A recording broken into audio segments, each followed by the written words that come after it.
We've talked a lot on this program over the days, months, weeks, years, whatever, about the consequences of all this carbon that we are burning to generate electricity and what the alternatives to it are.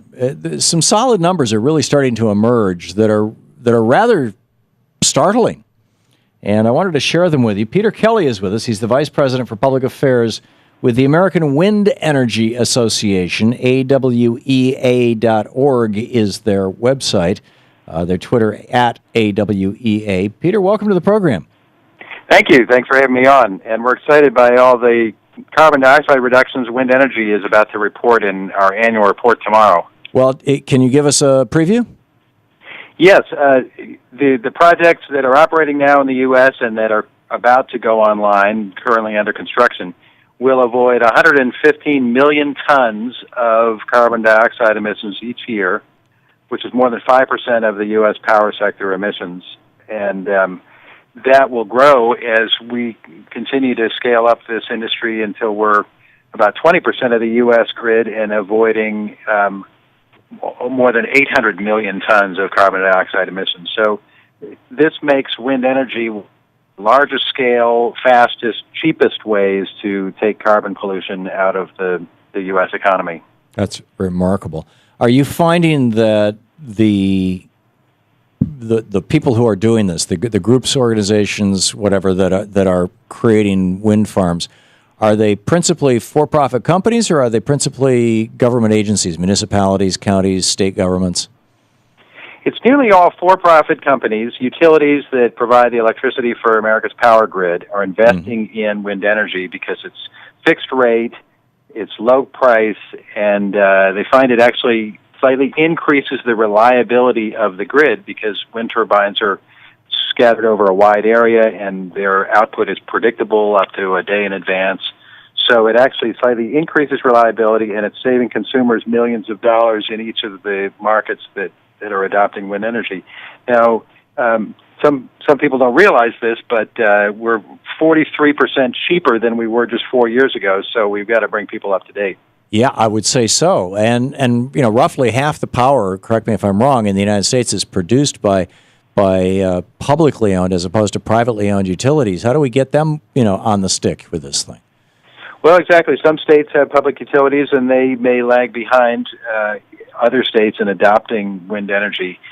Any way you slice it, it's really private investment that's driving this. $15 billion. Well, there is no public investment anywhere for anything right now. That might have something to do with it.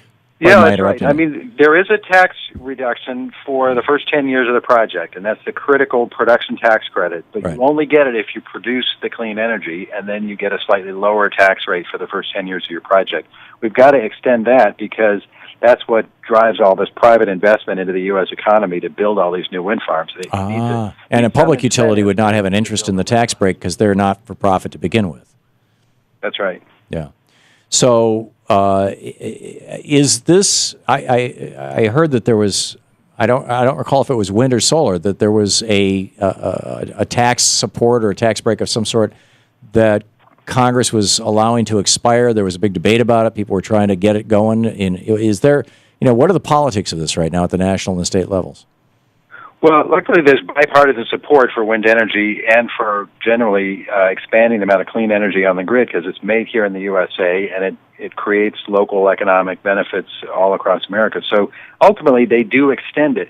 But problem is it takes to the last minute. Congress has basically put off till the very last minute each year the extension of these tax credits. And so it's hard to run a business that way. Right. And it has now expired for any wind project that has not started yet.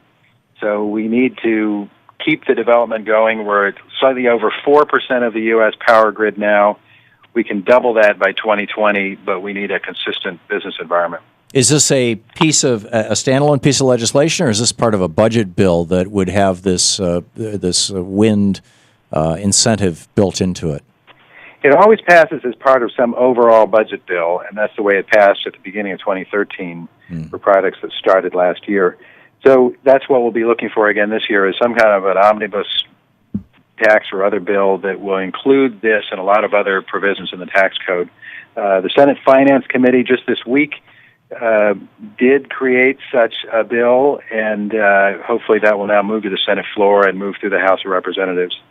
Is for those people who may want to call either their two senators or their member of the House of Representatives, which is the greater place where pressure is needed? Who should people be calling? Their state rep or their U.S. representative, member of Congress, or their senators, or both?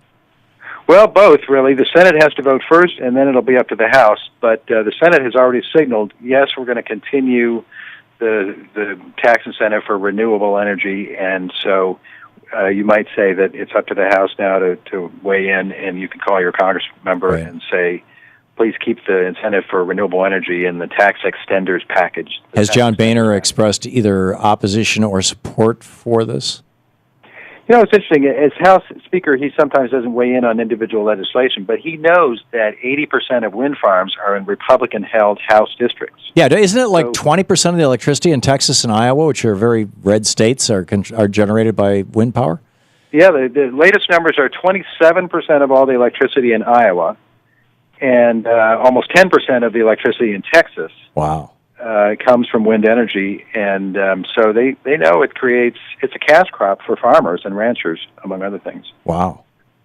So that, Republicans should get on board too. This, like you said, this should be bipartisan. This should not be a partisan issue. This should be an American issue. And another American issue right now is we're short on fresh water, and of course, wind energy and other forms of renewable energy use virtually no fresh water, unlike most other forms of energy that are very water hungry. Right. So as we go through a drought in many parts of the country, we need sources of energy that don't use a lot of fresh water, and that's something everybody can agree on. You guys are the American Wind Energy Association, basically the industry group and the lobbying group for the wind energy business, as it were. I'm sure there's a solar energy parallel or analog of yours. Do you work together? Do you collaborate? Yes, we do on occasion, and for instance, we were in Nevada a couple of weeks ago in front of the famous Welcome to Las Vegas sign, and we had the solar industry and the geothermal industry and the wind industry all saying we've brought over $5 billion to Nevada of private investment to build up these clean energy technologies. And we had Harry Reid, the majority leader of the U.S. Senate. We also had Brian Sandoval, who's the Republican governor of Nevada, and they were arm in arm saying, we agree on this, let's keep this going. Yeah, that's good stuff. So, and the less carbon that we can emit, the better, and the more energy we can produce right here in the United States, the better. To what extent is this being driven by the electric car phenomena, or is this just basically home and business consumption? Well, electric cars are coming online, and as they do, you can literally drive your car on wind power. Because if you plug in a plug-in hybrid or an electric car, and you're getting your electricity from wind power, then you're driving on wind. But for the most part, we're talking about the electricity that homes and businesses use to power factories, to keep our homes lit. And wind energy is helping keep the lights on. Recently, there were power problems because of the polar vortex, and other sources of energy were blinking off because of power plants failing, and wind energy literally kept the lights on for millions of Americans. So, again, people's idea that somehow this is not ready yet, this technology actually is now a mainstream source of electricity, and it's being widely adopted. Right. We got to get more of this. Thank you very much, Peter Kelly, Vice President of Public Affairs for the American Wind Energy Association. AWEA.org is the website. Twitter @AWEA. Peter, thanks for dropping by. Thank you so much.